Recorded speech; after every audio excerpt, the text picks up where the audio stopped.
และญาติธรรมร่วมกันรับประทานอาหารเวลา8 นาฬิกาก็อัญเชิญพระบรมสารีริกธาตุรูปปั้นครูบาโสภาเนาะก็จะเฮกันจากหน้าวัดสนดบพระอารามหลวงตรงมาผ่านกาดพะยอมเนาะผ่านถนนมาจนถึงหน้าโรงเรียนเชิงดอยสุเทพเนาะแล้วก็ช่างฟ้อนเนาะก็ติดต่อโดยตุลุงตุกโตเนาะ50 ท่านเนาะช่างฟ้อนจากน่าจะตำบลสันผีเสื้อเนาะตลอดถึงช่างฟ้อนทางของพระอาจารย์มหาสมชาติตุยเนาะแล้วก็มีของมีกองที่จะมีพัดแล้วก็ตาตั้งแล้วก็ของท่านสมัครตุยเนาะก็เฮกันมาตั้งแต่หน้าโรงเรียนเชิงดอยพร้อมกันมาขึ้นมาบนวัดฝ่ายหินเนาะแล้วก็เมื่อถึงเวลา9 นาฬิกา 39 นาทีประธานในพิธีก็จุดธูปเทียนบูชาพระรัตนตรัยเนาะกล่าวบูชาพระรัตนตรัยอาราธนาศีลประธานสงฆ์ก็ให้ศีลแล้วก็พิธีอ่านตาตั้งฐานานุกรมท่านอาจารย์พระครูสมุทิรเชษฐ์ชยนันโทและพระครูใบกีกาสมัครญาณสีโลเนาะแล้วก็รับมอบตาตั้งฐานานุกรมจากนั้นประธานสงฆ์คณะสงฆ์ท่านนั้นก็เจริญชัยมงคลคาถาพระสงฆ์อาราธนาพระปริตรพิธีเจริญพระพุทธมนต์แล้วก็สวดมาติกาพอดผ้าบางสกุลถวายทายทานพระสงฆ์อนุโมทนาเมื่อถึงเวลา11 นาฬิกาก็ถวายภัตตาหารเพลเนาะตลอดถึงคณะศรัทธาผู้มาร่วมงานก็รับประทานอาหารก็เป็นอันเสร็จพิธีเนาะก็ทางวัดไฟหินก็ทำเหรียญครูบาโสภาตัวเนื้อเนาะท่านใดจะบูชาก็แจ้งมาได้เนาะผู้ดูแล เรียนผู้ดูแลหลัก คุณรู้ฟังไม่ฟังตัวจ้ะอะไรนะเรียนแบบใจพ่องได้เดี๋ยวหาก่อนเนาะ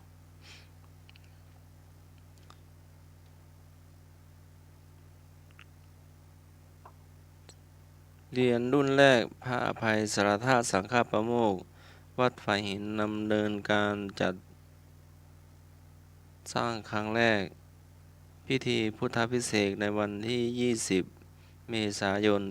2567 ณ อุโบสถวัดฝ่ายหินตำบลสุเทพ อำเภอเมือง จังหวัดเชียงใหม่ เหรียญทองคำ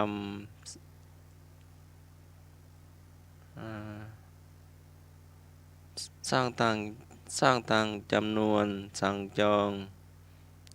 สอบถามได้เนื้ออันปาก้าสร้างจำนวน100 เหรียญอันนี้เรียนละไหลเนื้อทองนี่สร้างจำนวน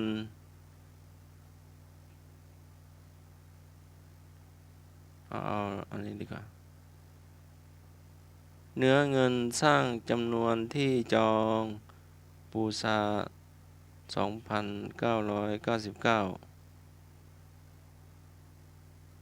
ไม่ใช่มั้งที่ตอนบอกว่า200 กว่าบาทนี่มีตั้งหลายเหรียญเนาะเหรียญเงินเหรียญทองเหรียญฟ้าบาทเหรียญต่อมาเนื้อทองแดงผิวไฟสร้างจำนวนบูชา199 บาทเออ อันนี้ก็พอไหวเนาะ99แล้วก็299ใช่ไหมโยนทางไป เจ้าแม่นละมีหลายแบบเนาะ ทองเท่าไหร่ลองนับดูราคาเท่าไหร่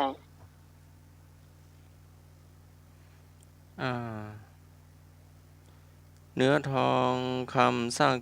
ตามจำนวนสั่งจองโทรสอบถาม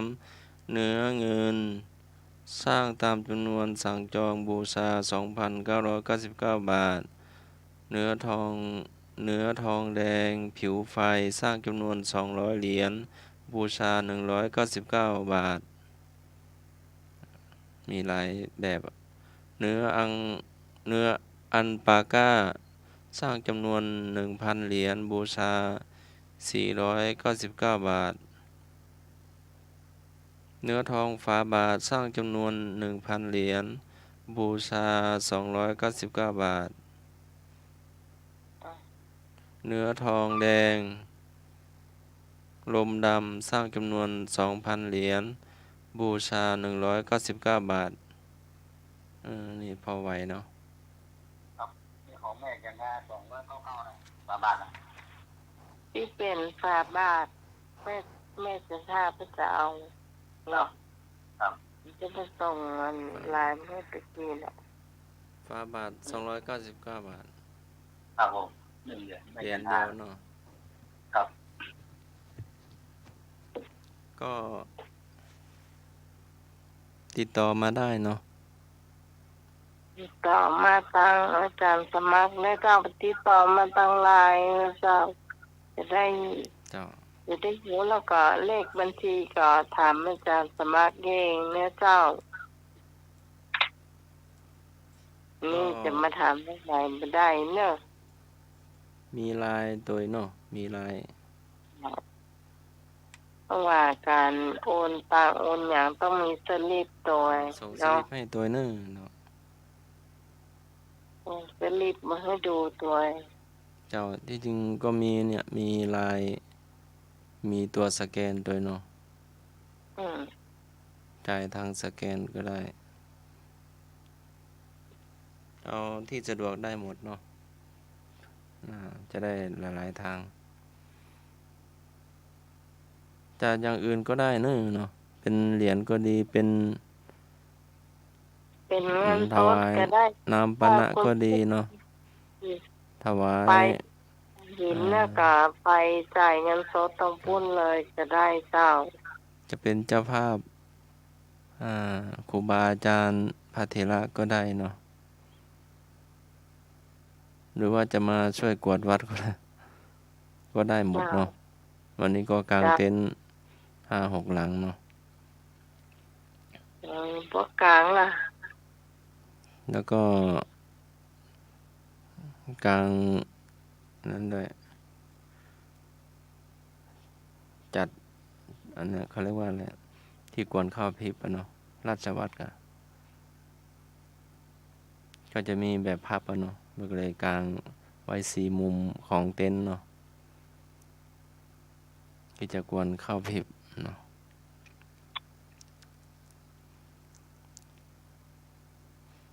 ต้องเจงหน่อยจ้าหน่อยต้องเจงเอาหน่อยเสาแจ้งเนอะวันที่20เนาะตอนนี้ก็ส่งทางเฟซทางไลน์เนาะแล้วก็ชวนลูกศิษย์ตัวเนาะศิษย์เก่าศิษย์ใหม่เนาะมาร่วมงานมาช่วยงานเนาะก็ถือว่าเป็นครั้งแรกเนาะ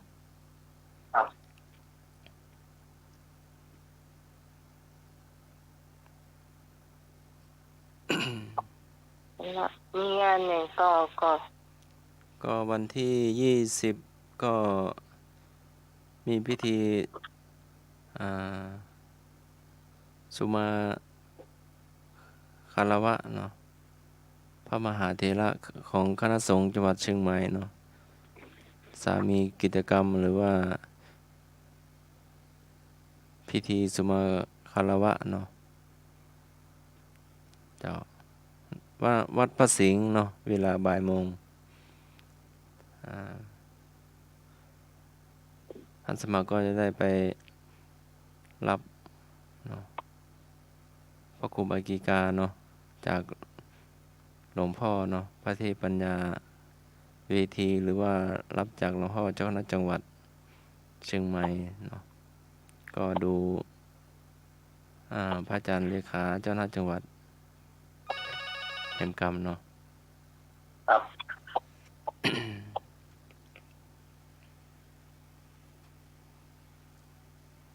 ฮัลโหล นมัสการครับผมแฟนพันธุ์แท้ครับครับผมพร้อมแล้วครับที่จะไปร่วมงานกับวัดสายไผ่ครับ โอ้ดีเลย ผมไปเจอกันเลยครับหน้าท่านสมัครหน้าครับ เจ้า เจอ ดี กันเลยตอนที่31เนอะครับนมัสการครับครับขอบคุณครับ ไปวันที่เท่าไหร่อะ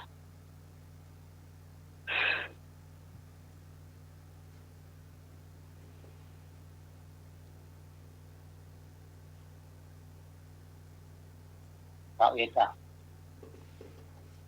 ก็วันนี้เนาะวันนี้คณะศรัทธาก็มาทำบุญนุ่ง ครับ เป็นโยมอุปถัมภ์วัดเนาะ ครับใครพร้อมน้ำหมดได้แล้วครับผมงานพุ่นงานไปน้ำรักนะครับครับเอาน้ำเลยนะแพ็ค50 อันธรรมะใครเครียดเราน้ำเนาะ ครับ พี่ละไมแจ้ง นะกดเตียนเจ้าเตียนนี่คือพี่หนุ่มกับตูตะวันจะมาเอาเตียนชัยมงคลแล้วก็เตียนใหญ่ๆนะเนาะ ครับ เตียนชัยมงคลนี่กะแต่เจ้ายังอูกับพระครูวินัยทรนันทวัฒน์อยู่นะครับ แล้วก็มงคลซ้ายขวาเดี๋ยวเปิ้นวันที่18แม่แรงแม่เจ้าก็นัดเปิ้นเอาไว้ว่าวันที่19มันจะไปอยู่ตาวก็ไปอยู่เนาะเลยนัดวันที่18แม่แรงก็คงจะได้ลวดทยอยเอาน้ำทยอยไปเพราะว่าที่นี่ออยก็เอามาจะหนักละเจ้าแม่ก็ไปออกไปก็ซื้อมาเพิ่มเข้ามาเนาะว่าวันที่19ก็จะได้ขนดอกไปตัวแหม ครับ ขนดอกไปตัวแล้วก็ขนน้ำไปตัวแหม ครับ 28แม่แรงนะมาเอาเตียนเอาอ้อยเนาะ ครับ อ้อยก็ยังมีสักค่า ห้อยงดดอกเนาะตัวดอกนี่ค่ะมาไปได้ค่ะดอก ดอกยังหมาไปเจ้าดอกนี่จะตัดที่19ก่อนเนาะ ครับ ก็ต้องไปหาดอกแถมหลายอย่างอยู่เจ้าดอกนี้ก็ไม่ใช่ว่าจะเอาของแม่ไม่ได้นะเพิ่นก็ปลูกมาเนาะเอาก็ซื้อของเพิ่นเอา นี่ค่ะ ก็หอมเอาเจ้า ครับ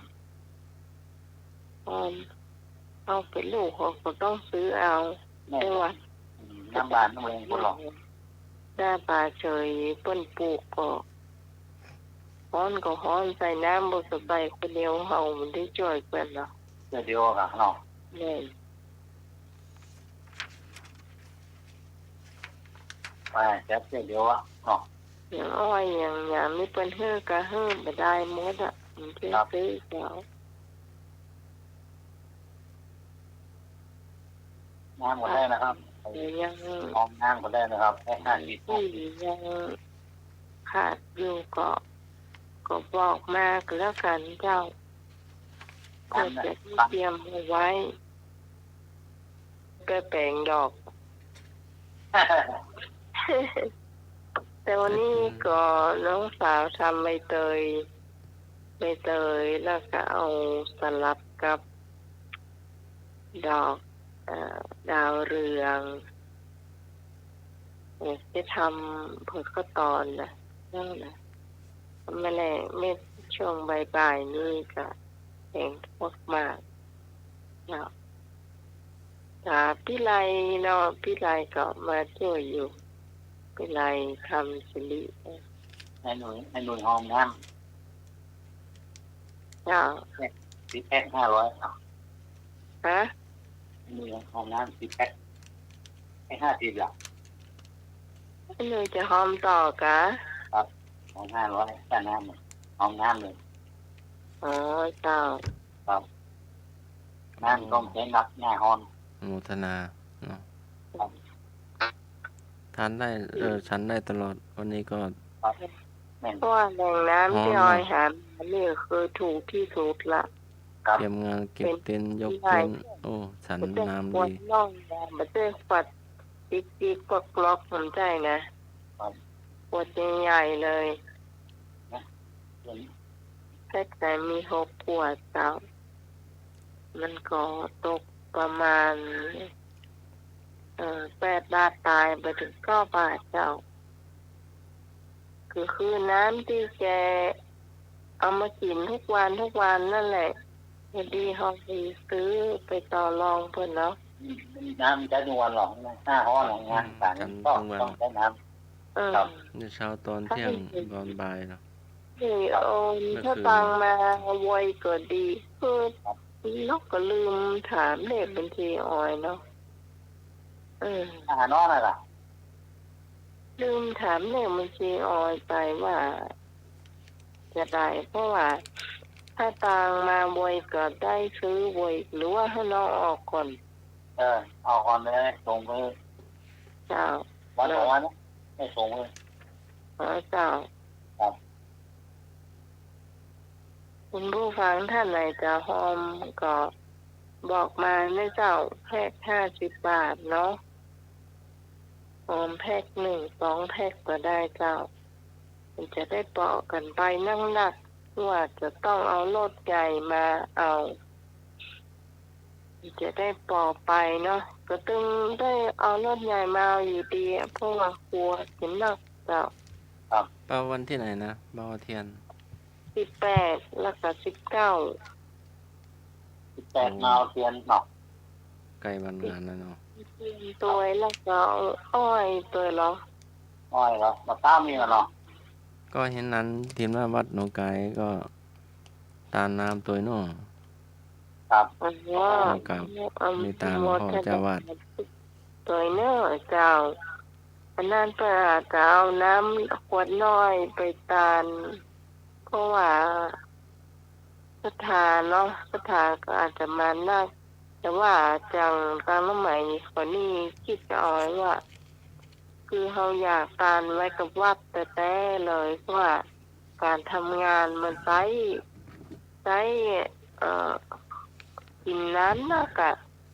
พอต้องว่าดีกันนะพอตานคนน้อยเนาะคนน้อยมันกับแปลงในเจ้าแพ็ค1เนี่ย35 บาทแพ็คน้อยๆเนี่ยคนน้อยเดียวอ่ะ12 ขวดเนาะ35 บาทมันกับแปลงนะคน1ต่อคนเนี่ยมันวันค่ำเนี่ยมัน5 ขวดถึงจะอิ่มนะอันนี้ต่อคนนะจะอิ่มมันอันเขาก็ซื้อแบบนี้ดีกว่าเนาะคุยเนาะน้ำเป็นเศรษฐีเจ้าบานจุ่มบานสดชื่นเนาะเจ้าจุ่มเย็น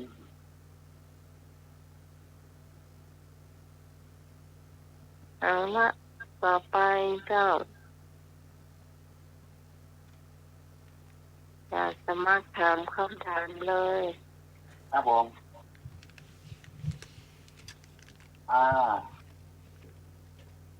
ก็ไม่บูมแบบนี้ไม่มีเสียง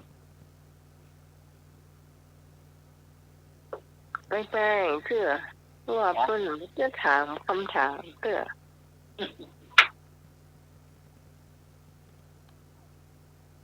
ศีลข้อ5งดเว้นเรื่องใด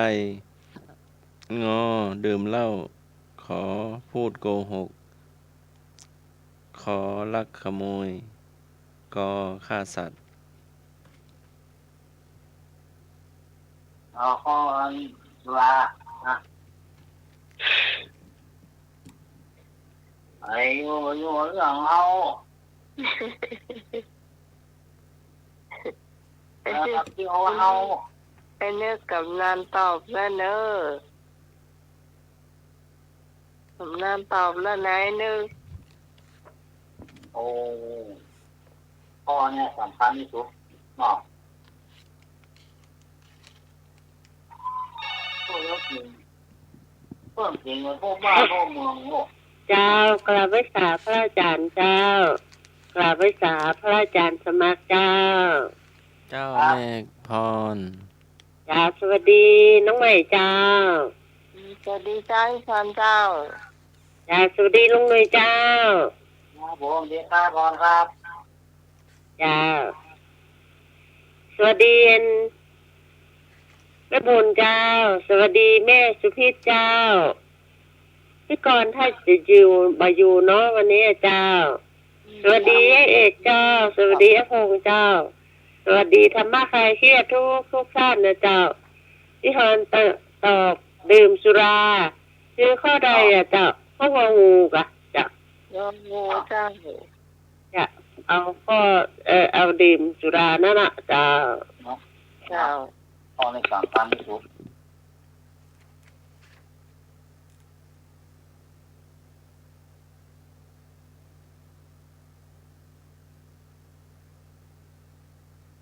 ตอบมาได้เลยเจ้า053-226-0589ที่มีที่ไรที่พ่อทำรู้นะลบไปเลย มาตรการราชาสวัสดิ์ชนะทิโล หลวงตา ค่ะ เด็กว่าข้าราชการข้าหนึ่งบาท ครับการมาราชการหลวงตา จะฟังคำถามก่อนครับ ของวัดไฟอินทร์เหรอ วัดไฟหินมีงานวันที่20สมโพธิ โดนพามาไหม สมโพธิพระพุทธเจ้าในพระอุโบสถ ไอ้ลำบากมันไม่เข้าใจอ่ะ วิหารครูบา เดี๋ยวฟัง ไป ก่อนฟังโลตาก่อน โยมแม่เกาลักอ่ะ เท่าไรบอก90ไม่แน่ใจไงกลัวจะ90ฝ่าเลยไม่คาอยู่ออกมา2-3 คนแล้วอ่ะเหรียญทองแดงเท่าไหร่นะ 199 บาทครับ ก็พอแล้วขนาดนี้ก็ดีแล้วโยมพิสมัยเจริญธรรมโยมนุย ขนาดนี้ ครับผม เจริญธรรมเนอะเฮงแล้วก็ใครนะโยมบุญนะพระบุญไม่มาเนาะ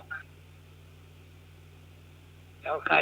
โยมเอกอะใช่โยมเอกไหมไม่ใช่อีกองค์ที่จบเป็นที่เนี้ยใครนะอาจารย์อะไรนะ พรที่ นึกไม่ออก ใครนะที่พูดเมื่อกี้เนี่ยตอนนี้ พรประเสริฐ แกพูดเสียงนี้เนาะชื่ออะไรก็จำไม่ได้ละลืมไปละนึกไม่ออกต้องนึกกันนะเจริญธรรมะใครเครียดตึงสายโชคมีธรรมเนอะ ครับผม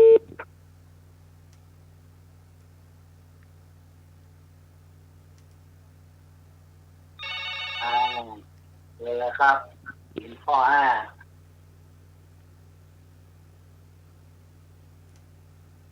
เจ้า ครับผม วิสาเจ้าวิสาพระอาจารย์วิสาท่านสมัครเจ้า เจ้า วันนี้น้องใหม่ตัวเจ้า จ้าสวัสดีเจ้า วันนี้หนุ่ยตัวเนื้อ ครับผมดีครับ วันดีไอ้วิสาหลอกตาทิพย์เลยเจ้าวันดีพี่พรวันดีไอ้เอกวันดีไอ้พงษ์เจ้าแม่พ่อไหนดีเนาะ พ่ออะไร ตัวพี่พรเอาตัวพี่พรนั่นก็ได้ พ่ออะไร เจ้าแล้วหนุ่ยก็ไก่อ่ะสุราเนาะ เจ้า พ่อสุราเนาะ อืม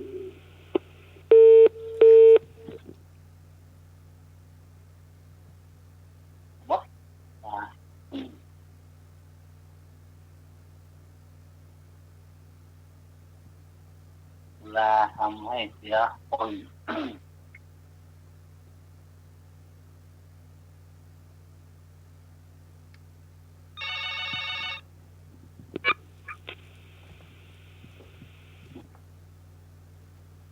ครับผม เอาข้ององูเหมือนกันเจ้า ฮะ ข้ององูตัวนี้นะจ๊ะ แม่สุวิทย์ อ๋อดูพี่ครับ เอาข้ององูเจ้า ครับงองูเนาะ เจ้า งองู มา รั จ้า บทราบปะ ไปเอาที่ลงหน่อยว่านะจ๊ะ อ๋อได้ค่ะ อ๋อ สวัสดีท่านอาจารย์สมาร์ทเจ้า เจ้าแม่ สวัสดีลุงหน่วยเจ้า ครับผมดีครับ สวัสดีไอ้โปงเจ้า สวัสดีไอ้เอกเจ้า สวัสดีพี่พรคนงามเจ้า สวัสดีแม่บูนเจ้า แล้วก็สวัสดีพี่คนสวยเสียงหวานเจ้าแล้วก็ จ้าสวัสดีจ้าแม่สุวิทย์เจ้า แล้วก็ที่ใจงามเหมือนนั้นดอกบัวเลยเจ้าแล้วอยากจะถามหัวหน้าทีมนะว่าข้ามน้ำมีก่อน เนี่ยก็ ข้ามน้ำถามลุงนุยแล้วเราถามลุงนุยแหละลุงนุยว่าเปิ้นแต่งข้ามน้ำไว้ที่ตาแปรนั่นแหละถามเปิ้นอะไร อ๋อท่านแม่แค่หัวนั่นแหละโอ้ร้องอุโมงค์ร้องทำแน่ บอกคือเจ้าแต่เจ้าพี่สมัยบอกว่าแต่งข้ามน้ำโดยหลงซึ่งอุ้มเหมือนเปิ้น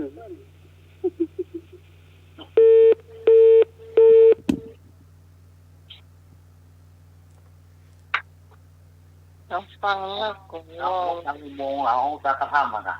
เนาะ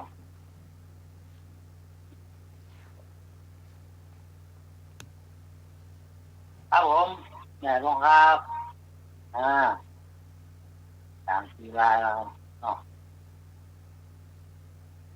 นี่ดักซิ่งด่ะไม่หลวงประบงนี่ดักซิ่งนี่โอ้เปลี่ยนเลยถ้าอยู่บ้านอยู่ซองกันเนาะ โอ้อันนั้นลูกหลานป้นหลายเจ้า โอ้โหความสุขเนาะ เจ้า ลงตอนนั้นละนอนมาละเนาะไม่นอนละไม่นอนเลยเฮ้ยทางวัดเขาเนาะ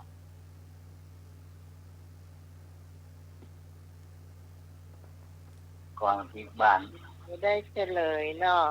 ครับ แค่เสลยน้องนาน ครับ ได้เวลาแล้วศีลข้อห้าให้งดเว้นเรื่องดื่มเหล้างองู ครับถูกต้องตอนนี้สำคัญที่สุด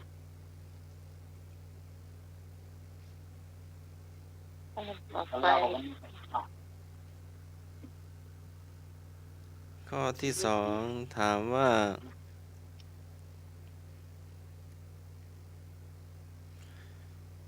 คน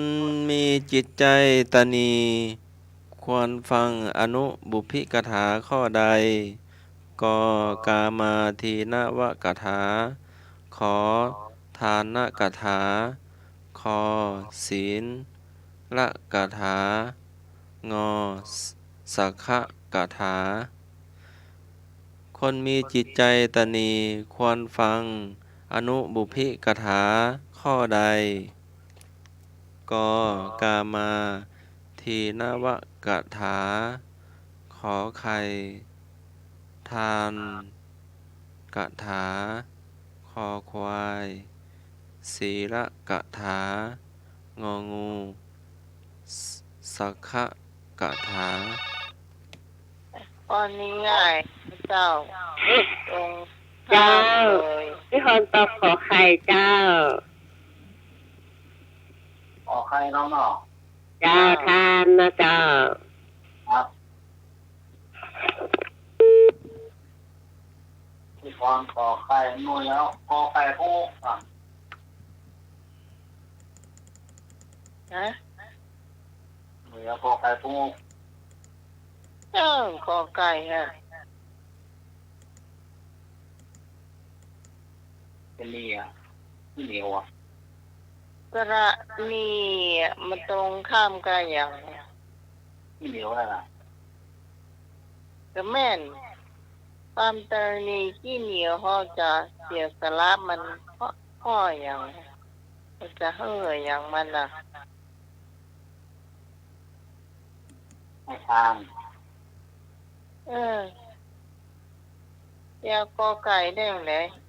เดี๋ยวเราจะอ่ะลุยฮอนอ่ะมาเลย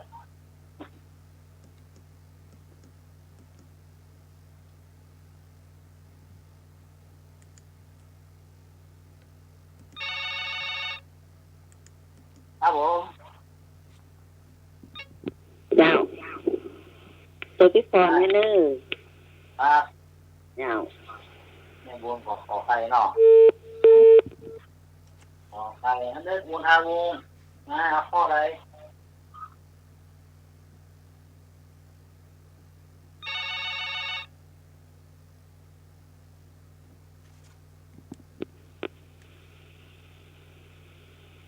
สมาหับสายก็อู้โดยจ้ะ นมัสการครับผมแฟนพันธุ์แท้ครับขี้จี้อะกะคนขี้จี้ก็แปลว่าขี้จี้มันต้องให้ทานศีลหน่อยเนาะครับนมัสการครับ ต้องไหนมาพูดว่าตอบ2 ข้อเนี่ย ตอบข้อไหน ให้ทานเหรอ ก็ไม่ได้เป็นศีลตรงทานอ่ะข้อความเป็นศีลเลยอ่ะ เจ้า ครับผม เอาข้อขอไข่เจ้า ครับขอใครเนาะ เจ้า ที่จะให้เนาะ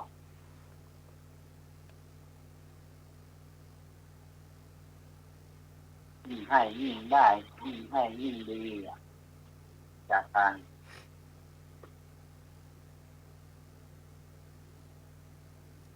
คนรวยไม่อยากคนมีเงินไม่อยากทำบุญกลัวจนค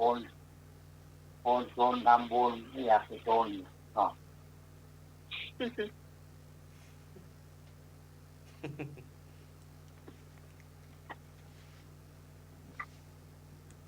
คนตุกต้องทำบุญไว้นักๆคนตุก เพื่อว่าเขาจะได้มีกลิ่นมีไซในต่อไป ตรงเป็นที่พึ่งของตนเนี่ยเนาะให้ระหว่างผู้อื่นได้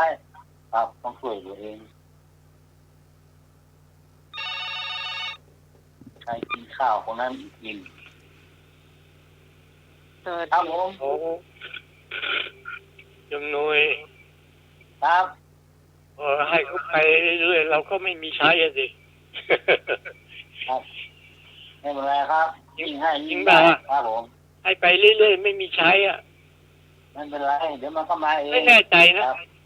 ครับ ก็แน่ใจเท่าไหร่ให้ไปเนี่ยให้ไปเยอะแล้วไม่เห็นได้เลยขึ้นมาเลย แต่มันไม่อดนะ ตัวนี้เราไปลำบากไอ้ใจที่มัน บิณฑบาตก็ได้เรื่อยอะบางวันก็ได้100เจก็ได้100ฝ่าอะไรมันยุ่งหมด เราจะทำบุญใจมันคิดละโอ้ให้เขาแล้วอะไร แต่ที่แน่มันหมดแน่หรอกย่ายเนี่ย ครับวันนี้ผ่านยากครับ ต้องฝืนใจ ต้องสู้นะใจกล้าหน่อยที่แน่ให้มันหมดอยู่แล้วแหละไม่รู้มันจะได้หรือเปล่าเนาะ แน่นอนครับ ไอ้ตาเจ้า ถ้าเราไม่ให้ก็อยู่เก่า แต่ว่ามันไม่มีอะไรเป็นผลเป็นชิ้นเป็นอัน สายบุญเจ้าไปทุกวันทั้งวันเนาะอ้าวแห้งบ่เตือมันหยุดเนี่ยแน่เนี่ยก็มัน วันเจ้า อันนี้ บุญแน่ อย่างข้าเจ้าเฮียนธรรมามาว่าจะได้จะรู้ผล ครับ 8 ปีด้วยกันเนอะเจ้า นี่จะบอกถึงบอก จะ กัน ทำบุญนี่มันจะคิดแล้วหรอไปหิน พวก แท้ เขาเห็นกิน คือเฮียนตั้งแต่ปี3เนาะ ครับ ก็ปฏิบัติมาเรื่อยๆว่าจะได้ผลกับพ่อมันได้ทำ ถ้า ทา จะ น ที่อย่างนั้นมันจะมีตัวแน่เข้ามาสกิปใจแล้ววางไว้มันต้องผ่านตรงนี้มาได้ต้องผ่านของเราทุกข์อะไรเนี่ยความลำบากมาติด แต่ถ้าเราผ่านมาได้เนี่ย มันก็จะมาเรื่อย ครับ ๆเหมือน ก็ จะ อยาก จัก ถ้าจะจบเนี่ย ที่อ่ะเจ้า เจ้ากรรมนายเวรนี่ดึงไว้ละ เดี๋ยวนี้จะมาเอาดิน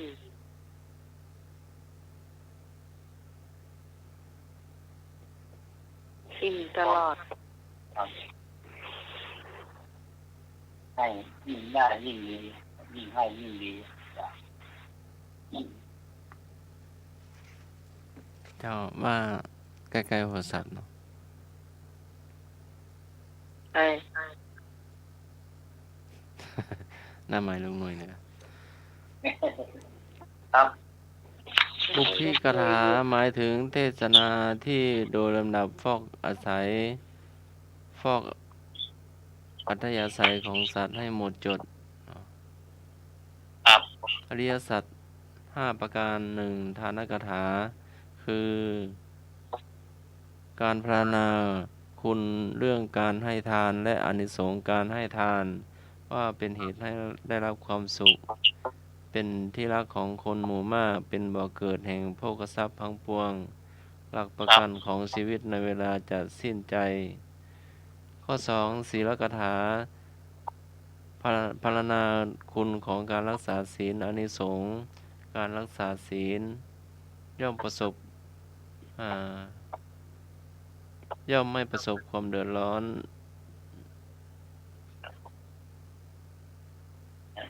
ให้ เพราะ ยิ่งดี ศีล ครับ เหมือนอาภรณ์อันประเสริฐ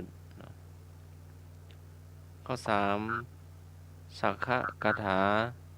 พรรณนาคุณของสวรรค์กามาทีนะวกถา โทษแห่งกามพรรณนาถึงโทษของกามว่าแม้มีความสุข แต่ก็มีความทุกข์เจือปน ครับ ไม่มีความจีรังยั่งยืนมีโทษมาก แต่คุณน้อย เพราะเป็นเหตุให้เวียนว่ายตายเกิดในวัฏฏะ แน่นอนตามราคานี่ ฟังเหียฟังเต้หนุ่ยจะตอบเหีย ฮะ เต้หนุ่ยจะตอบกอไก่ตะกี้ถ้าบับเบรกไว้นะตายแล้ว เนคขมมานิสังสกถาอานิสงส์การออกจากกาม เป็นความปลอดโปร่งจากสิ่งล่อเร้าเย้ายวนเพื่อให้เกิดความพอใจ ไม่ให้หมกมุ่นในกาม จึงพระองค์จึงออกจากกาม แล้วก็ออกบวชบำเพ็ญเพียร ข้อนี้สำคัญที่สุดตามนี้ต้องหัวใจเพชร เป็นเลยเจ้า ครับข้อไหนครับผม นานไปหาสมัครลืมแล้วนะ เอาหน้าไม้ตอบ ขอไข่ ขอไข่ถูกต้องนะครับ ขอไข่แปลว่าหยัง ทาน ทานเนาะ ทานกะ เจ้า ครับ แต่ถามว่าจะได้นะคำถาม กระดีควรแก้เรื่องด้วยเรื่องอะไร ก็นี่ อืม ถ้ามามีก็สองมามี มีเรื่องยาซ่อนหลัก เนาะก็วันหนึ่งมันเมื่อยมันไข้อ่ะก็โตห้องช่วยกันเดียวกันผมก็โตห่อมันก็แม่เงี้ยเป็นกองเขาเลือกซะไหมอ่ะ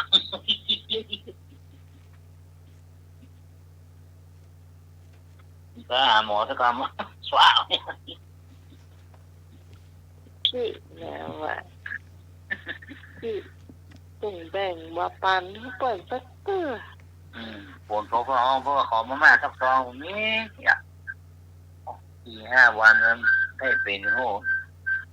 เป็น ตาม เลย เลยต่อเอาไปพอแม่พอเขาเลือกช่วยสักคำ ก็ให้ก็ดูบุคคลโดยกันเนาะ ครับ ให้บุคคลที่ควรให้เนาะ ครับ ก็ทำบุญตามกำลังศรัทธาเนาะ ครับ ให้หอมตามกำลังศรัทธาเนาะเพื่อ ครับ จะได้ไม่เบียดเบียนตัวเองแล้วก็ผู้อื่นเนาะ ครับ คำถามว่าพระเถระที่จะมาสวดมนต์วันที่20มื้อแลงบทสวดนี้เรียกว่าบทสวดอะไรกอไก่สวดมนต์ตันขอไข่บทสวด12ตำนาน7ตำนาน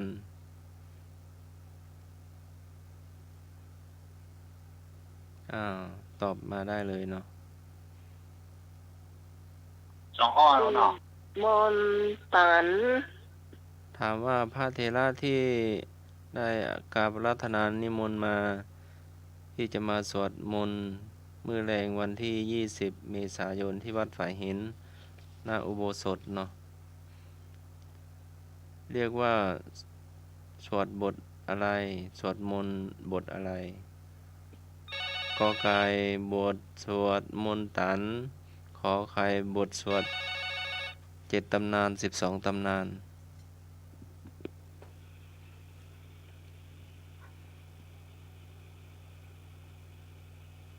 ฮัลโหล เริ่ม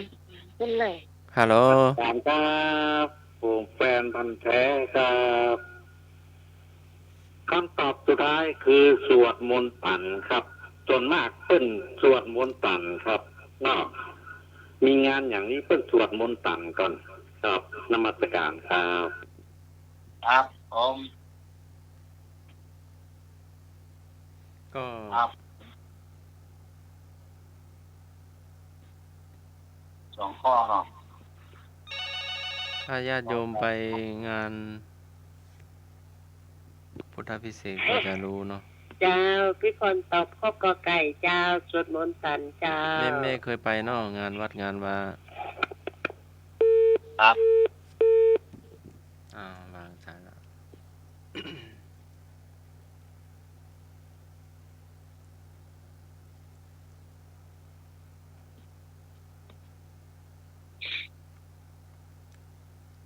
2 ท่านอ่านไปแล้ว รู้เจินพี่หลานเจสี่กันนี่เจินเนาะ เดี๋ยวถามท่านอาจารย์พระครูกันเนาะก็มีเบอร์หน้าไหมให้มาแล้วเนาะ ก็ถามว่าอาจารย์พระครูจะเชิญอาจารย์พ่อหนาน7 สีเนาะ ก็ต้องมีคนเปลี่ยน เจ้า เจ้าข้อกอไก่ ครับผม เจ้าสวดมนต์ตันนะเจ้า ขอไก่โค้งเนาะครับผม กอไก่ก็งกนะเจ้า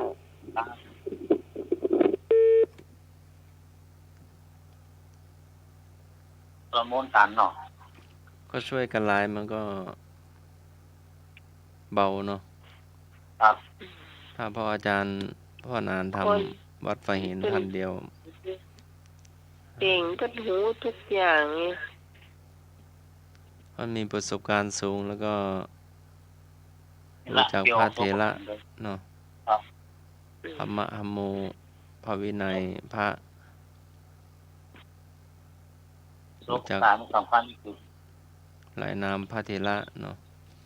แล้วก็เสียงดังฟังชัดเจนเนาะ ครับ เดี๋ยวเรียกว่าองค์อาจก็ว่าได้เนาะ ครับ แต่ไม่นิ่งเนาะไม่โคตรไม่นิ่งนะ มีพลัง เจ้า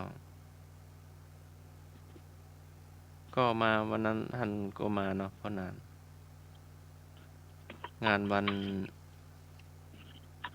ที่สืบชะตาให้อาจารย์พระครูเจ้าวาดวัดไฟหินเนาะ งานอะไรงานไม่ก็มาหรอก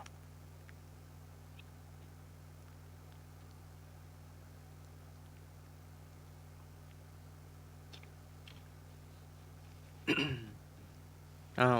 หมดหรือยังเนาะ มีเข็มกอดที่สุดตอบ 053226058 หรือว่า ให้แต้มนี้ อันวันก็วันสงกรานต์เนาะอาจจะเล่นน้ำอาจจะไปวัดไปวาเนาะ ครับ ทานข้าวเข้าไปเล่นน้ำไป ไม่ใช่ ลูกหลานมาแอวเนาะ แล้วก็รับไปหาไหนนึก ครับ ลูกหลานมารดน้ำดำหัวเนาะ ครับ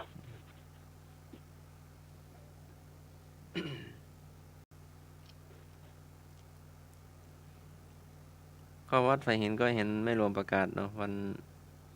พรุ่งนี้มะรืนก็มีเนาะงานวัด ขึ้นมาส่งน้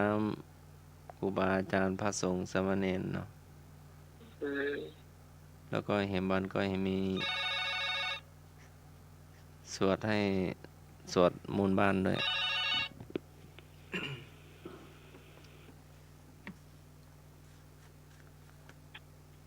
ครับผม นมัสการครับผมแวนพันธุ์แท้ครับ อย่าง เพิ่นเกียมกับข้าวอย่างเขาเกียมกับข้าวกันกับขนม เนี่ยขนมทำขนมไปวัดนะมันปลูกอ่ะมันปลูกวันพยาวันลูกเขาเลยทำกับข้าวกับขนมเนี่ยเนาะเลยบอกว่าเลยปะโท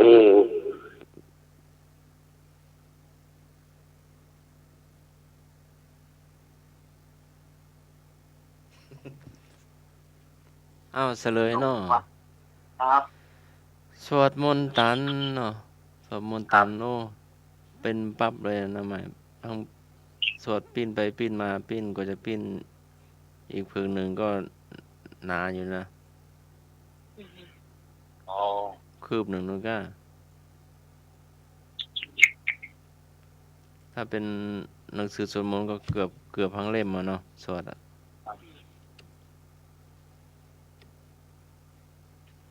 อ๋อเป็นชั่วโมงวะนะเนาะ เป็นชั่วโมง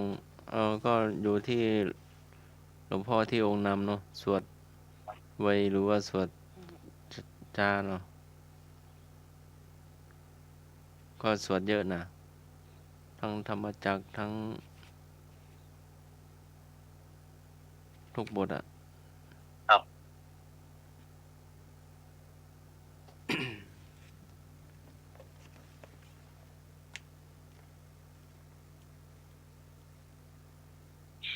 พอแล้วก็ ครับผม หรือว่าเอาเห็นทำไมคำถาม ดูเวลากันไม่จะหาย อีก15 นาที5 ทุ่ม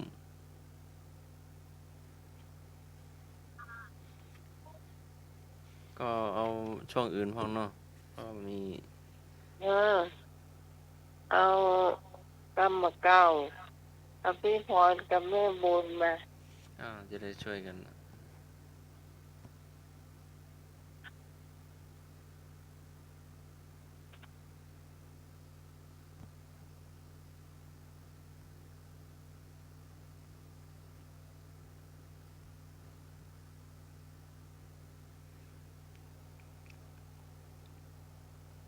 ลุงหนุ่ยมาอยู่เนาะวันนั้น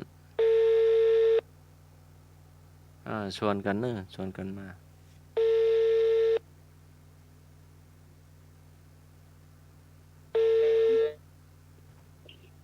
เจ้ากลับไปจ่าเจ้า เจ้าแม่พรมาก่อแม่วันนั้นว่างก่อ20-21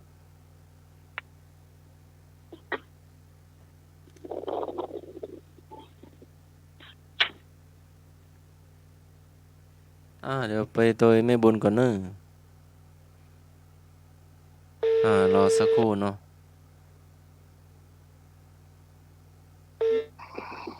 เจ้าไม่สาเจ้าแม่วันที่20-21เนาะมาเนาะพวกกันเด้อมาตอนไหนก็ได้สะดวกมาตอนไหนก็ได้นะเจ้า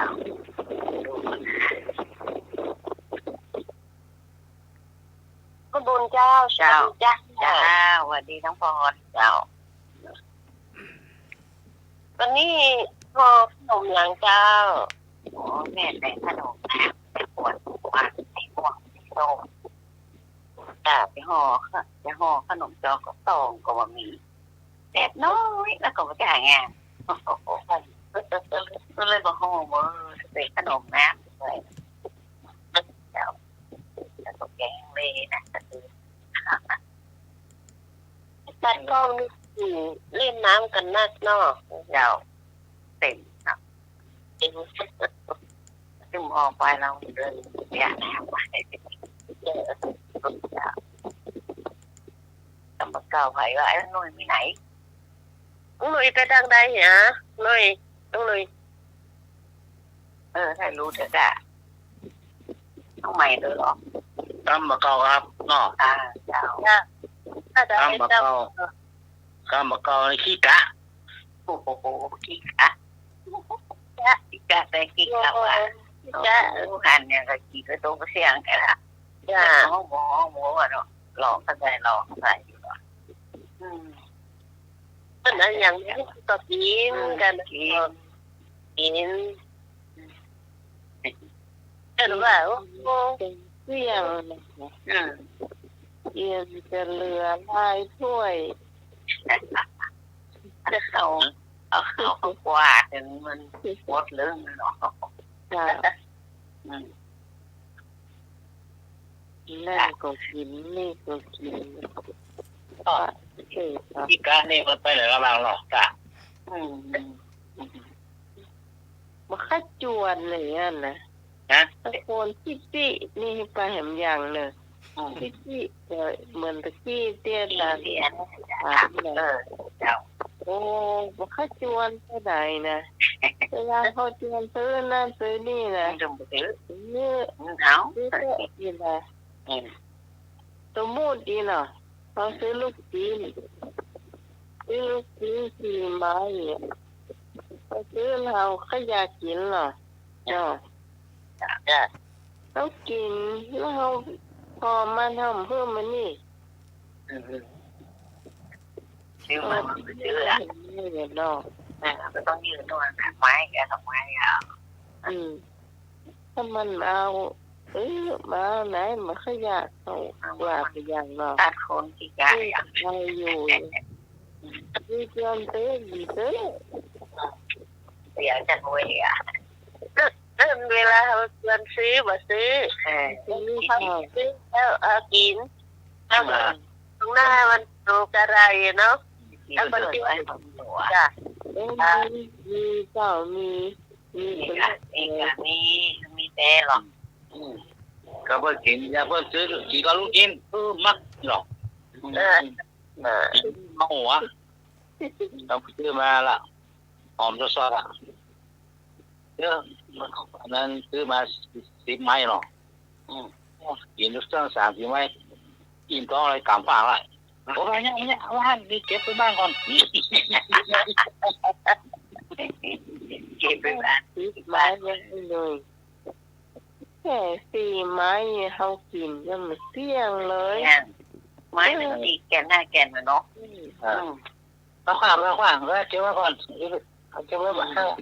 เนี่ย ไปซื้อ8 ไม้นะกินเที่ยงไป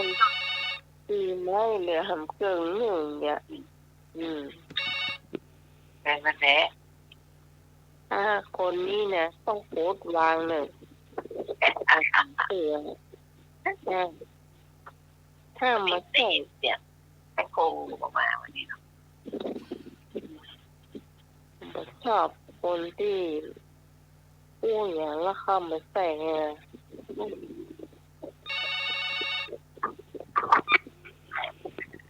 ใจจ้ะไม่ไปก็คือพิษบางทีไม่คือพิษนะ เกินเลย จ้ะคือขี้กะคนอะไรอย่างเงี้ยขี้มาแล้วเนาะตอบอะไรนี่นะ ขี้การเนาะนักอย่างเนาะโอ้โหเดี๋ยวไอ้เงี้ยเพิ่นร่างกินกันจะดีอ่ะยิมเสียงว่าเลยนะเดี๋ยวเอาปีกบ้านดุ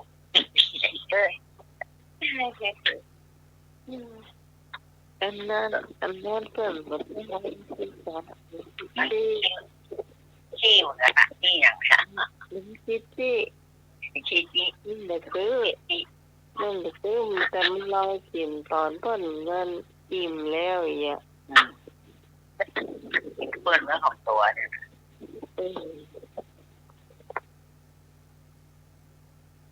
ตัวนี้อีทของอ่ะตัวเอามาตัวที่ชายเงินไปหัวคนเดียวเราใช้นอกหรอถ้ากินก็ต้องถามไผ่เนาะที่ชายเงินไปหลวงคนเดียวอ่ะว่าพี่ไทยไปหลวงคนเดียวมันหมดเลยไทยหมดไกลนะต่างเดียวต่างพอด้วยต่างอีกนะเอาเนี่ยไข้หัวพี่ไทยใหญ่มาตอนเลิกทีแบลีเลยว่าผมมาไก่งานจ้ามาไก่วันเอาปล่อยคนเดียวพี่กะจบไปละที่ไม่มีว่ามีได้นะมีตัวเก่าเนาะว่าเนี่ยคงพอใจตัวเก่านี่ไอ้หนุ่มที่บอกนี่ตัวเก่ามันรอเนาะอีเข้าเสียไปโง่ยังมาอิ่มเดี๋ยววะ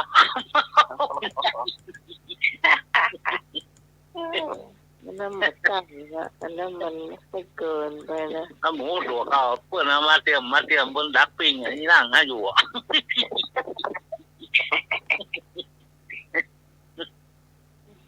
นั่งมือตะซอกเก้ากลางย้ำแย้มโอ้ข้าอิ่มแท้เด้อแล้วมันผูกยามแล้วก็อะไรก็ผมจะกินมันได้โอ้แล้วเจ้าภาพก็อยู่หมดหรอพวกมาเสิร์ฟแล้วเนาะโอ้ว่าไอ้ที่รามเร่กันนะเนี่ยแหละผู้พามนะจะได้ของโอ้กินข้าวลำละจับจะโอ้เจ็บ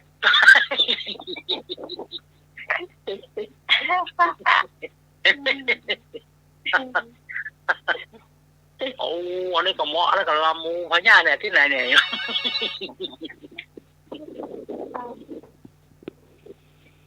เอาเรื่องเจ้าไปโง่สองโง่ยังมาลูกเนี่ยเจ้าข้าเก็บปีโต๊ดนุ้ยลุงตาถามโยมพี่สมัยบอกว่ากินอย่างเดียวไม่สนเคยฟังวิทยุเลยนะโยมพี่สมัยเขาบอกว่ากินเนี่ยไม่สนก็กินได้กินไปกินนะกินแล้วก็กินแบบนี้นี่ต้องใส่น้ำหมดเลยกินเพื่อนทำ เป็นว่ากินมาไว้ตานะที่เข้าไว้ตาว่าเป็นที่แค่เนี่ยเนาะไอ้นี่กินก็จะ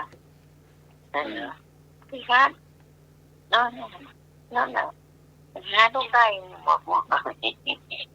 มันเลยอยู่กับเพื่อนเดียวกันมันยังลูกกว่าได้กินเป็นลูกได้เรื่องมันตาเนี่ยมันลูกจ้ะโอ้เจ้าภาพเพิ่นหยุดหมดอ่ะนี่โมตัวคิงเด้อละ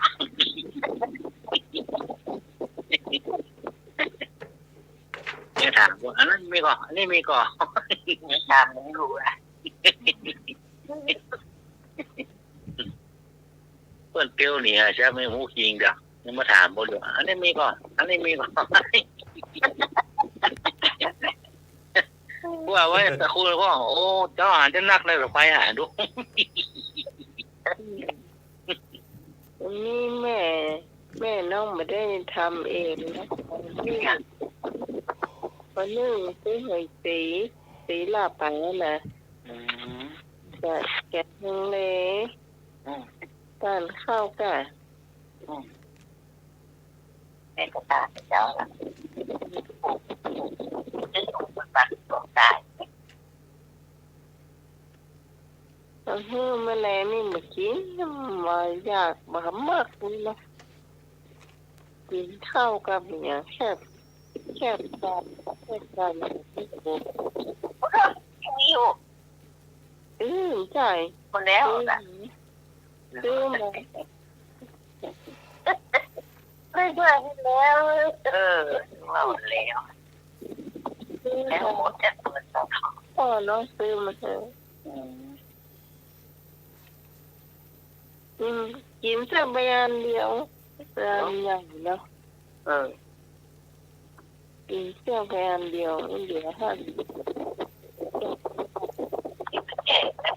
ตัวสองปีกันเลยทอดจานนี่ไก่ทอดมากินกล้วยน่าจะอาหารกล้วยอกน้ำพริกเด็กกล้วยไข่ลูกน้องซื้อมาพี่พรว่าหวานมันแก่น้อยเดียวนะมันอบน้ำผึ้งเนาะหวานมีจุดที่ปลายลำโพงเนี่ยเกิงจ้ะตาลแต่ว่าต้องกินน้ำตาลนักเกิงก้อนแค่นั้น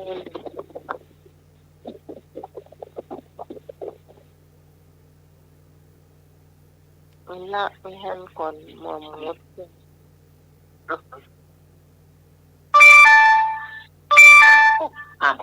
โอ้ยไปลุยเป็นลูกลายให้ลุยเหรอเนี่ยเวลาโทรศัพท์ไปเหมือนดังตลาดดุ้งเลยน่ะนี่ก็มีหมดละเดี๋ยวคืนนี้ได้ไหมดังแน่นอนดังได้เวลาเขาว่าละอย่างร่ำเบื่อแต่มาตั้งขั้วอย่างร่ำเบื่อว่ะมาขายของออนไลน์เพราะไอ้มึงจะเดียวกับติ้งจังมาลุงขายอย่างวะเขาไม่ขายอย่างเนาะเขาไม่ขายอย่างเนาะปกติเขาเชื่อไม่กล้าขี้ฟูไม่ขายไหนเชี่ยแต่ไม่เชี่ยเขาเนี่ยเชื่อละนี่ล่ะใครมีห้องยุ่งเมื่อคืนเอาเลยไม่ยกเสื้อไอ้หนุ่ยคะท่านสมัครมีก่อนท่านสมัครห้องเดี๋ยวท่านสมัครอยู่ห้องฮ้อนว่ะอันตัวจะสุกแล้วอ่ะพร้อมกันนะเอาปิดเสียงของลุงเนาะยังไม่ให้สมศรีกะเป็นโรคแดดอ่ะมันฮ้อนแท้ๆเนาะสบายเลยโอ้โหว่าเกิดจากหยังเนาะ ไปตัด อากาศมันเปลี่ยน ต้นไม้นักกาหรือว่าจะได โดมิโนไม่ได้ก็บอกว่าตัวมันเปลี่ยนแปลงอันหนึ่งอะแต่อันใหม่มาบอก ไปตัดต้นไม้เพื่อนนักกาเห็นตัดไปเหนื่อยแล้วก็ไปนอนพักใต้ต้นไม้อย่างเก่า ไม่ว่า การทำลายเขาเนาะตัดไปตัดมามันต้นใหญ่อะเนาะไปนอนบังร่มนอนพักในร่มไม้ว่ะโอ้รถติดไฟแดงยังบ่ไปข้างหน้าโอ้ฮ้อนอ่ะหลบมาอยู่ใต้ต้นไม้หลบใต้ต้นไม้เป็นแลบก็นึกว่าหลบไปยังหลบแดด รถแดด ฮ้อนนะ แดดมันร้อนแดดน่ะ เห็นกระบะหลังมันน่วมหมดอะเนาะฮ้อนอ่ะบางคนเอาโทรศัพท์ไปไว้หน้าระเบิดไฟระเบิดเนี่ยเนาะ ก็มันร้อนเลยเนาะ มันฮ้อนอะ ไม่ใช่กระบวนการแทรกเอาไว้ไม่ได้นะระเบิด ไว้หน้ารถระวังเน้อเนาะ หมดน้ำไว้ในรถระเบิด โทรศัพท์อันไฟแช็กขวดน้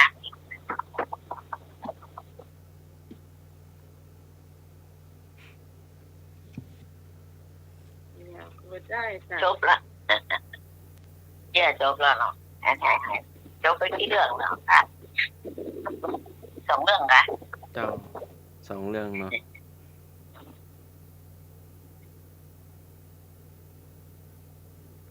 จะไปให้หน่วยบอก ครับเที่ยนั่นก็มีลูกบ่าวเนาะนั่นผัวหวานลูกเป็นบ่าวละขอฮักสาวได้บุ้มาละงามหลายคนขอพ่อไม่ขอลูกสาวข้ามบ้านในหลานสิพวกเนี่ยไม่ต้องไปขอไม่ได้นั่นน้องมึง ไปข้างหลังนั่นนี่คนละหัวช้อนไม่ได้น้องมึงเนี่ยโอ้ปีหรือว่าน้องมันมดมันก็ปีกตายแม่มันป่ะแม่พ่อบอกไปผมไปขอสาวห้างบ้านแล้วบอกเป็นน้องมันหมดแหมหวานเอาเลยมึงไม่ใช่ลูกพ่อมึง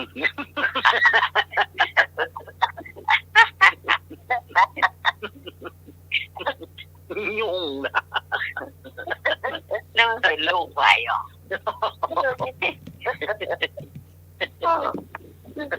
แม่จะโยเอาเลย มึงเลยฟังพ่อมันมึงไม่ใช่ลูกพ่อมัน ผมได้ยินว่าอะไรแก้เสร็จ ดูถูกมันดูมันข่มเมียมันอยากมันต้องมาพูดมากมึงเป็นเมียมึงก็มาอีกอ่ะ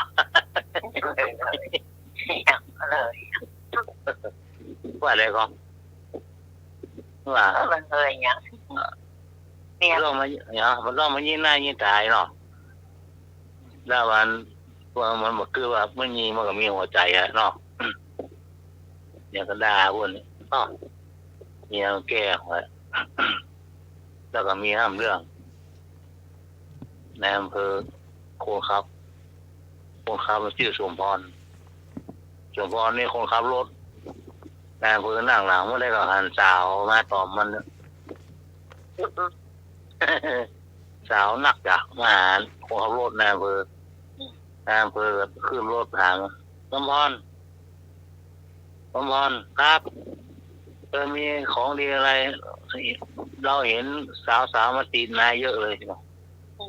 มีของดีบอกเราหน่อยหรอ มาก็ว่าได้ครับผมจะบอกให้ท่านนะครับหรอท่านอย่าเข้าไปนี่ก็เอาไม้เคาะหัวเตียง3 ครั้งเลยเคาะปกเคาะ2 เสื้อปก คุณนายอาบน้ำมาแล้วเหรอสมพรยุก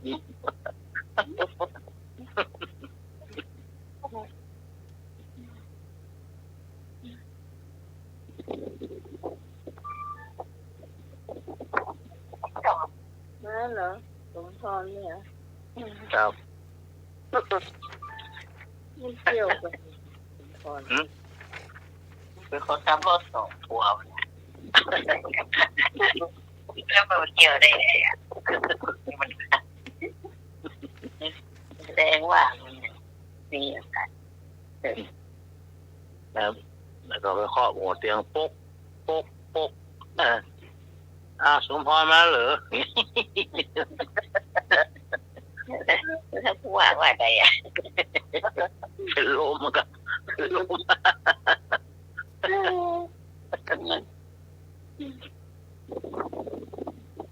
เที่ยวเวลาเนอะเที่ยวเอาหมอนมางานเวลาเนอะว่ามาก็ว่าไปนั่นเหรอบอกเมียเนี่ยบอกเมีย เมีย ครับบอกเมียกับเมียเนาะจำได้ป่ะพี่ฮอนจำได้ก่อนบอกเมียจำได้ได้เนาะได้จ้ะมันมีอันแล้วครอบครัวหนึ่งอ่ะมันหมู่บ้านแล้วถามว่านี่ไปไหนมาให้เนาะว่าสว่าเมียนะใช้เมียมาซื้อควายเสียงตั้งเจ้ามากรีบอกหมอจะกรรมเลยหรอคือไม่เมียไปทั้งหลังค่ะ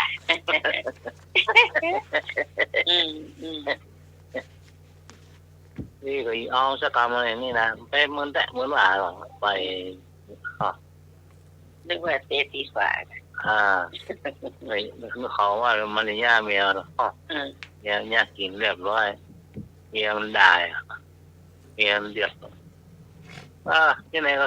ซ่องว่ากันแหละหรอเนี่ยผัวว่าเขาเรียกกันนะนี่เขารับคำตีนรายเดือนอะไรหรอแล้วขอเจ้าบ้านหรอไม่ย่ามาแล้วนะเนี่ยหลอกคอไม่ย่าได้หรอ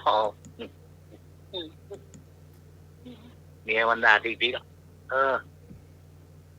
นี่ยงอมมันดีๆกับมารับความตีนเลยย่ำให้เมียไม่ยอมรับอ่ะ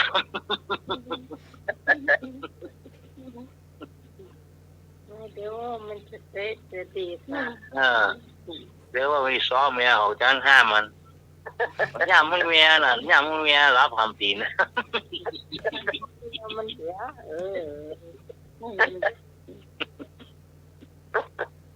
เราบ้านอยู่ไม่ย่ามันเนอะดูมันแบบว่ายิงเนี่ยโอ้ขับความตีนเท่าไรเตือนไอ้บอกหมอสักคำมันหรอรับความตีนไหนเตือนละหรือว่ามันย่ำให้เมียเนี่ยตอนนี้นี่เดี๋ยวเมียโหละปื้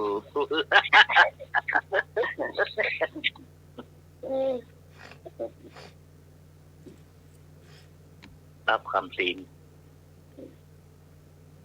แล้วเจ้าถึงเวลาแล้วเนาะครับก็สุดท้ายจะมีการสวดมนต์อยู่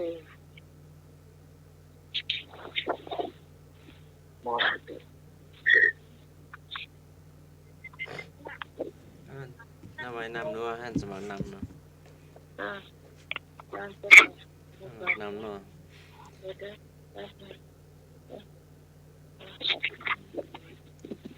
อะระหังสัมมา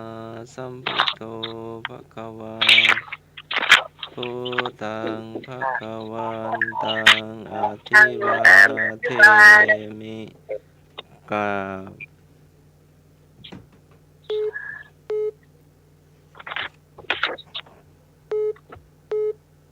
แล้วก็มาบอกว่านะแล้วมันกดรับอยาก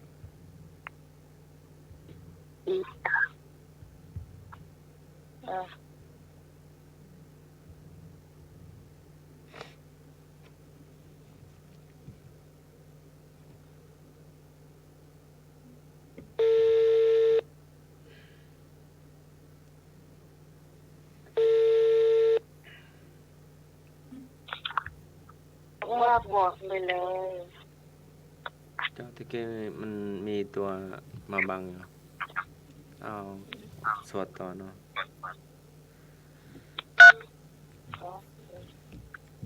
สวากขาโตภะคะวะโตธัมมานัมสสามิอาโนภะคะวะโตสาวกสังโฆสังฆังนามามิกล่าว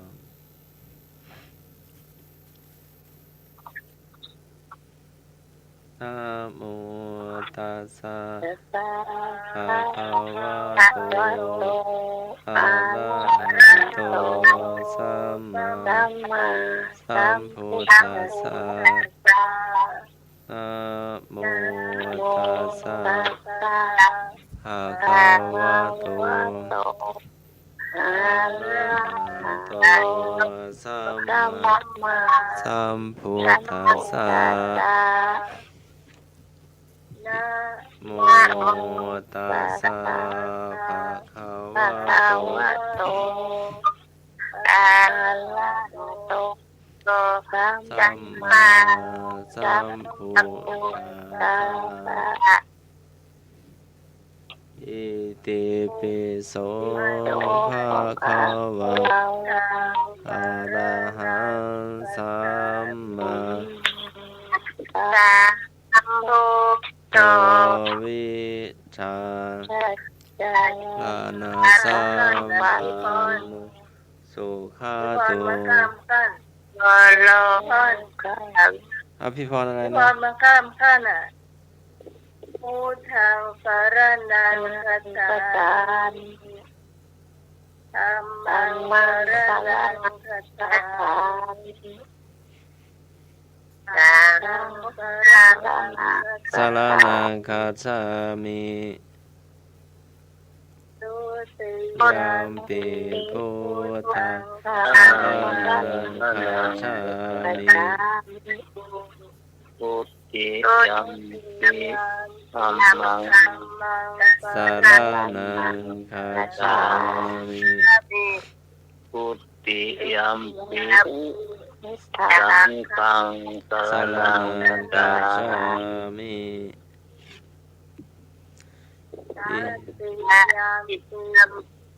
พุทธังสรณังคัจฉามิยัมปิธัมมังสรณังคัจฉามิพุทธิยัมปิสังฆังสรณังคัจฉามิอิโสภะคะวะอะระหังสัมมาสัมพุทโธวิชาจารณะสัมปันโนสุขโตโลกวิทูอนุตตโรปุริสธรรมสารติสัทธาเทวมนุสานังพุทโธภควาติกาสวากขาโตภควตาธัมโมธัมมังสันติติโกอาการิโกเอหิปัสสิโกโอปะนายิโกปัจจตังเวทิตาโพวิญโยหิติกาสุปฏิปันโนภะคะวะโตสาวกสังโฆโอสุปฏิปันโนภะคะวะโตสาวกสังโฆ ยายาปฏิปันโน ภะคะวะโตสาวกสังโฆสามีจิปฏิปันโนภะคะวะโตสาวกสังโฆยะทิทางจัตตาริปุริสายุคานิอัตถปุริสบุคดาเอสะภะคะวะโตสาวกสังโฆอาหุเนยโยปาหุเนยโยทักขิเนยโยอัญชาดีกาลนิโยปานุกาลังบุญยักเกตังโลกัสสาติบาปหนึ่ง กราบ สองบาปสามบอกคุณแม่คุณพระพุทธพระธรรมพระสงฆ์ จ้ะปกป้องคุ้มครองลูกเต้าหลานเล็ก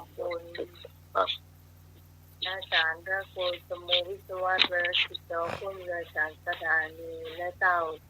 สำหรับวันนี้วันปีใหม่เนาะผู้เขาที่เคยร่วงเกินในการสถานีด้วยเจตนาหรือว่าก็ได้เจตนาก็ดีของอาจารย์เอาหุสิกรรมที่มูเขาสวยในเจ้าบางทีก็อาจจะเล่นแข่งไปหน่อยเนาะ เก้า พระเจ้านี่นะ จ้ะ ในของเรื่องของมันจะมีการแต่เคยโกรธก็เกิดแต่แล้วก็ประสานก็เคยโกรธเกิดพระเจ้าก็เกิดเนาะหรือว่าวันนี้ขอเป็นตัวแทนของทุกคนก็แล้วกันที่มาทัดอาจารย์ตัวแล้วก็คนฟังทางบ้านตัวนะเจ้าเนาะ เก้า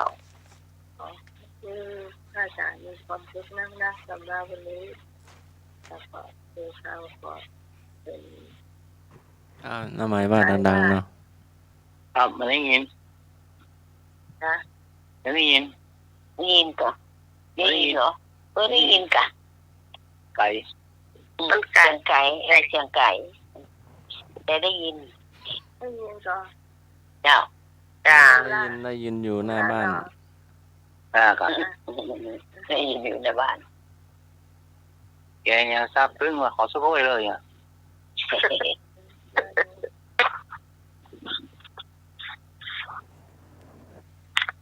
นี่ไม่ได้ยินจ้าตัวไหนได้ยินอยู่ เอาละเอาว่าเ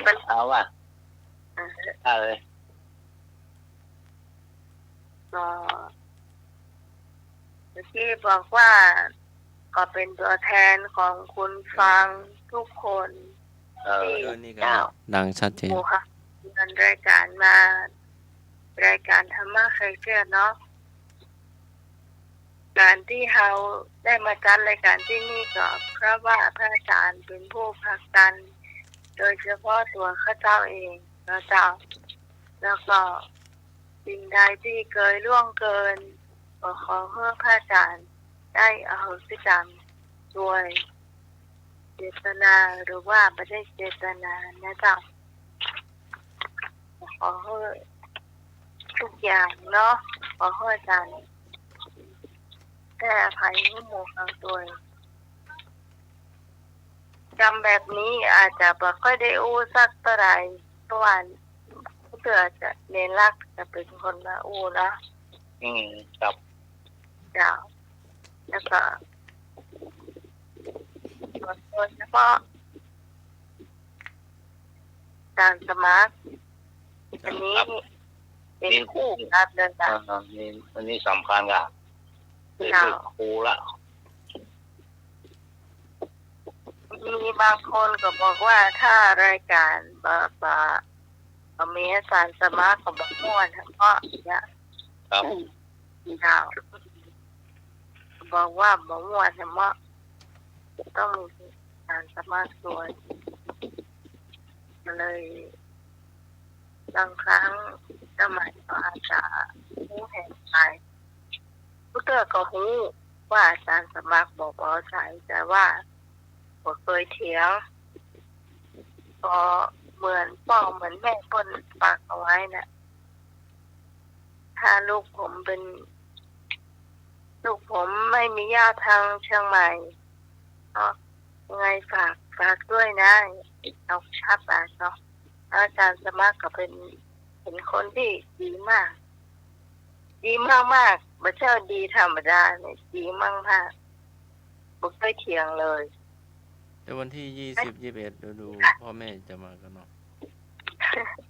ก็ชวนแล้วนะ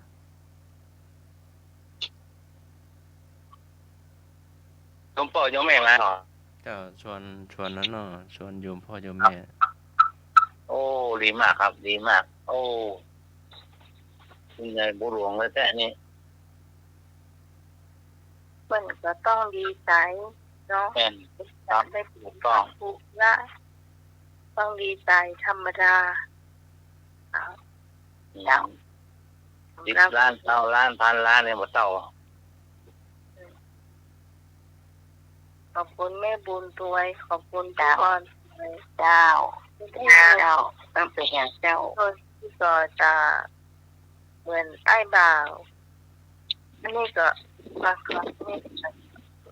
รุนแรงสำคัญนะ ปีหน้าไปบ่ได้เลยเดี๋ยวเนี่ยยังว่าอะไรเราเกี่ยเองเกี่ย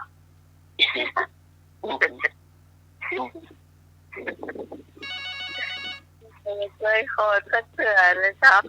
ให้สุพิตว่าได้จะเดี๋ยวโทรเข้ามาตัวก็ได้เนอะแม่สุพิตเนอะถ้วยกระจรถ้วยกระจรเนี่ยมันคล่องกัน หลวงตาจะว่าจะคุยตัวย มนึกใช่ไหม ฮะ ยมนึกใช่ไหมลืมขึ้นได้แล้วก็หายไปไหนว่าเงียบไปเลยหลับไปแล้วมั้ง ใครเจ้า หายนึก ไม่นึกโอ้ยนึกหลับไปละ นึก หลับไปแล้วเนาะ ไปพักผ่อนแล้วครับครับ เอาสู้ๆเนอะหมดลมหมดเรื่องเนอะยังมีลมก็มีเรื่องอย่างนี้แหละ ครับ ประกาศตื่นนะเจ้าแล้วสำหรับวันนี้หมู่เฮาเจ้าทีมงานธรรมะเคลียร์ทุกคนต้องลาคุณผู้ฟังไปก่อนเสาร์หน้านี่รอฟังการถ่ายทอดสดนะเจ้าตั้งแต่หัวค่ำเป็นต้นไปนะเจ้า วันที่20เนาะ เจ้า แล้ววันอาทิตย์เหรอ เจ้าแล้ววันอาทิตย์นี่เราก็ต้องดูเหตุการณ์ก่อนว่าทีมงานของเราเนี่ยจะเคลียร์ก่อนโดยเฉพาะต้องทำงานกันมาครับ วัน ดูเห็น เนาะ กันเนาะ คืนหนึ่งวันทั้งคืนถ้า จากรักเลยคนเข้าที่ทั้งคืนกันต่อโอ้เลยเราสามารถจะไปได้รับเนาะ ก็แม่หลับวันนั้นก็หลับตั้งแต่วันนี้ก่ะ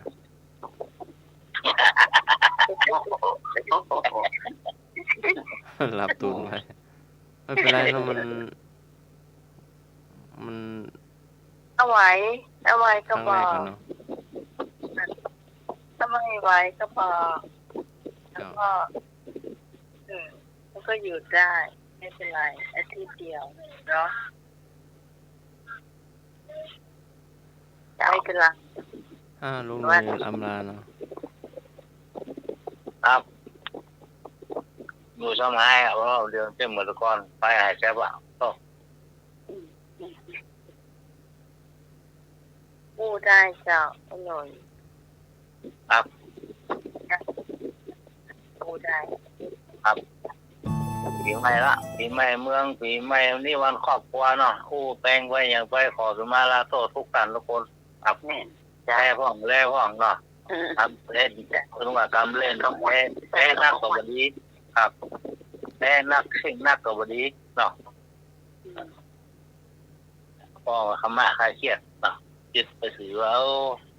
รายการนี้มันอย่างใดแต่ว่ามันมีเนื้อหาตารางมันนะครับ เนี่ยมันมีหน้านะครับเป็นคำว่าคาเซียนโอ้เปิดฟังกันหลายแล้วนี่นะหลายอยู่เจ้าครับทั้งบ้านแม่นี่ก็หลายคนครับอยู่ว่าเราฟังกันตั้งครับมันได้โชว์จะโชว์ฟังหลายครับหลายเลยฟังจนนักอ่ะต้องห้องโดยสเก็ตฟังเลยสนใจก็ฟังนะเจ้าดันแสดงนั่นแม่นวลวันละแม่นวลปีใหม่แต่ว่าจากพระอาจารย์ท่านสมัครเลยนะเจ้าแล้วก็สวัสดีเจ้าน้องหมายสวัสดีแม่บุญสวัสดีธรรมะใครช่วยทุกคนเลยนะเจ้าปีใหม่นี่ก็ขอให้โชคดีเหมือนกันทุกคนเลยนะเจ้าที่ยังได้สวดมนต์ไปพระอาจารย์ไปท่านสมัครทุกคนอยู่นะเจ้าสวดมนต์ตะกี้โทรบ่ได้เพราะว่าต้นแห่ไม่ก้ามไก่หน้าบ้านนี่มันเครื่องมันดังมากดังเป็นหน้าต่างดังพับทำไมจะอู้เจ้าตัวคนก็บ่ได้อู้ตัวเดี๋ยวนี้ไก่ไปคนละพอทำมาใครเครียดอยู่ไปตลอดเลยนะเจ้าแล้วก็เป็นคำว่าใครเครียดโชคดีทุกคนเลยนะเจ้าโชคดีปีใหม่นะเจ้าอายุวันโนสุขังพลังเหมือนกันเนอะตรงนั้นไอ้หน่วยเกินนะเจ้าสวัสดีเจ้าตอนนี้ถึงคิวแม่บุญก่อนนะเจ้าแม่บุญเกินครับโอ้แม่บุญนี่เมินแล้วเหรอเท่านี้นะปีแล้วเจ้าดูไปมาตัวโอ้ดีฟ่องม้วนฟ้องขอไปเลยเนอมาไม่บุญโคตรเสียแล้วร่างกูจับกูมานี่นะแม่หมางอสักเสียแล้วโคตรไปสักคนนะเนี่ยเจ้ามาเตเนอร์ทั้งการอย่างมันหมดเนาะเจ้าพี่พรสุขสบายพี่พรครับจ้าบุญแล้วล่ะนี่เหมือนกันเลยพ่อนะผมเลยโดนไม่พอด่าเลยแบบน้ำติดชีวัดเลยเราให้ดูดังนะดังขนาดนั้นเจ้าลูกก็พี่พรก็เหมือนเป็นน้องมาเนาะอันนี้ก็มาทีหลังเพื่อนเหมือนกันเจ้าถ้ามีอย่างก็สุมาขอสุมาอภัยเตยนะเจ้า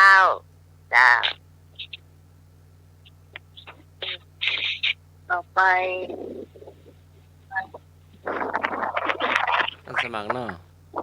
ที่สองอ่านมาให้ฟอนคนฟังหน่อยเนาะ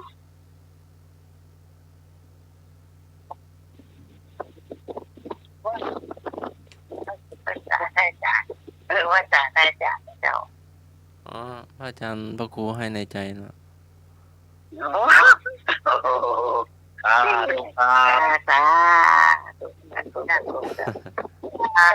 ท่านสมัครเนาะเจ้าเลยเดี๋ยวน้ำใหม่ตัวอัตถมะหิชาตามะหิสุขาสหายาเมื่อความต้องการเกิดขึ้นสหายเป็นผู้นำสุขมาให้ปีใหม่นี้ก็ขอให้ศรัทธาทุกท่านเนาะได้อยู่คำชูพุทธศาสนาได้ดวงตาเห็นธรรมด้วยเถิด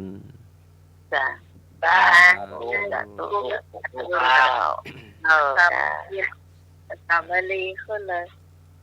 อะไรนะช่วยทำทางเนี่ยว่าคือแรกสวดมนต์ต่อกัน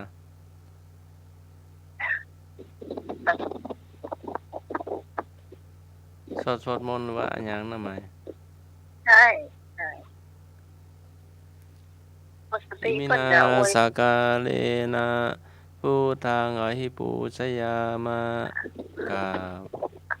อิมินาสกาเลนะธัมมังอหิปูชยามะ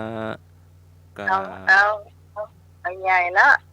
มันถือปอนให้ปอน ปอน ให้ตะกี้ไปแล้วเหรอก็ให้ย่อๆไปตะกี้แล้วเหรอ ตะพีติโยอ่ะเอาสัพพีเนาะสัพพิติโยวิวัจจันตุสัพพะโรโควินาศตุมาเตภวัตวันตรายโยสุขีติกายุโกภวะอธิวาทนาสีริสนิจังวุธาปจายโนจัตตารโอธรรมาวทันติอายุวโนสุขังภาลังทุก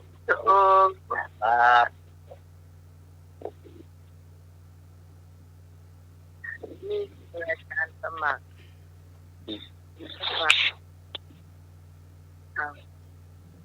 มาวันนี้ขอลาคุณผู้ฟังไปกันนะและปาสมัยเจ้าสวัสดีเจ้าสวัสดีครับ